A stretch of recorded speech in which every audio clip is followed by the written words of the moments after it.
Intonation అంటే walk శబ్దము. Walk శబ్దము అంటే స్వరం, మన గొంతు యొక్క తీవ్రత హెచ్చుగా ఉండొచ్చు, తక్కువగా ఉండొచ్చు మాట్లాడేటప్పుడు. ఈ వాక్ స్వరములోని, వాక్ శబ్దములోని ఈ స్వరము యొక్క హెచ్చు తగ్గులను ఇంటోనేషన్ అంటారు. మనం మాట్లాడేటప్పుడు ఒకసారి గట్టిగా గంభీరంగా మాట్లాడుతూ ఉంటాం, ఉన్నట్టుండి ఆ వాయిస్ స్లో అయిపోతుంది లాస్ట్కి వచ్చేటికి. ఒక్కోసారి నెమ్మదిగా మాట్లాడుతూ ఒకేసారి హై పిచ్చిలోకి వెళ్ళిపోతుంది, అంటే స్వరం పెంచేస్తాం లాస్ట్లో.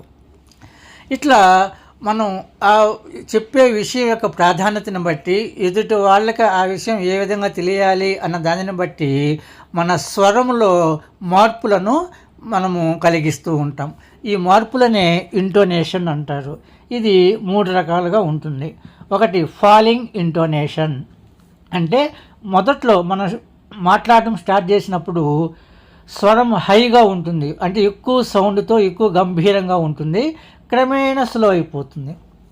ద స్కై ఈజ్ బ్లూ అంటాం, అంటే ద స్కై దగ్గర ఎక్కువ సౌండ్ వస్తుంది, ఆ స్వరం బ్లూ దగ్గరికి వచ్చేటికి స్లో అవుతుంది.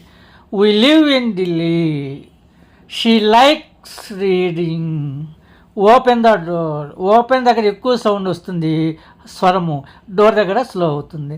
ఇలా ఎందుకు జరుగుతుంది అంటే ఆ విషయం చెప్పే విధానం కావచ్చు, ఎదుటి వాళ్ళకి ఎలా అర్థం కావాలి అని అనుకుంటాము, దాన్ని బట్టి ఈ స్వరంలో మార్పు వస్తుంది.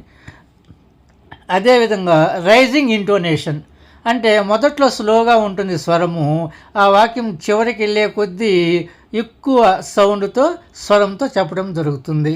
Are you coming? He plays cricket. Really?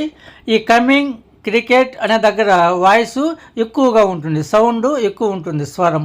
అందుకని వీటిని రైజింగ్ ఇంటోనేషన్ అంటారు. అలా ఎందుకు ఉండాలి అంటే ఆ విషయ ప్రాధాన్యతను బట్టి మనం ఏం అడగాలనుకుంటున్నాము, వాళ్ళ దగ్గర నుంచి మనకి ఏం కావాలి అనే దాన్ని బట్టి వాయిస్ ఉంటుంది. మూడవది వచ్చేసి ఫాల్ రైజ్ ఇంటోనేషన్. ఇది ఒక విషయం చెప్పేటప్పుడు ఒక సందర్భంలో లో స్వరం ఉంటుంది, మళ్ళీ స్వరం పెంచుతాం, మళ్ళీ తగ్గిస్తాం, ఇట్లా 2 హెచ్చు తగ్గులుగా ఉంటుంది అన్నమాట. చూడండి, ఐ థింక్ సో, ఐ దగ్గర సో దగ్గర స్లో అవుతుంది, థింక్ దగ్గర హైగా ఉంటుంది స్వరం. Perhaps, it may be possible. It, possible అనేటివి హై స్వరంలో ఉంటాయి, మేబీ అనేది స్లో స్వరంలో ఉంటాయి, లేదు అవసరాన్ని బట్టి మార్చుకుంటాం అన్నమాట. ఇవి could you help me, could you me అనేటివి లో స్వరంలో ఉంటాయి, హెల్ప్ అనేది హై స్వరంలో ఉంటుంది, ఎందుకని మనకి హెల్ప్ కావాలి కాబట్టి. మాట్లాడేటప్పుడు మన స్వరంలోని హెచ్చు తగ్గులనే ఇంటోనేషన్ అంటాము.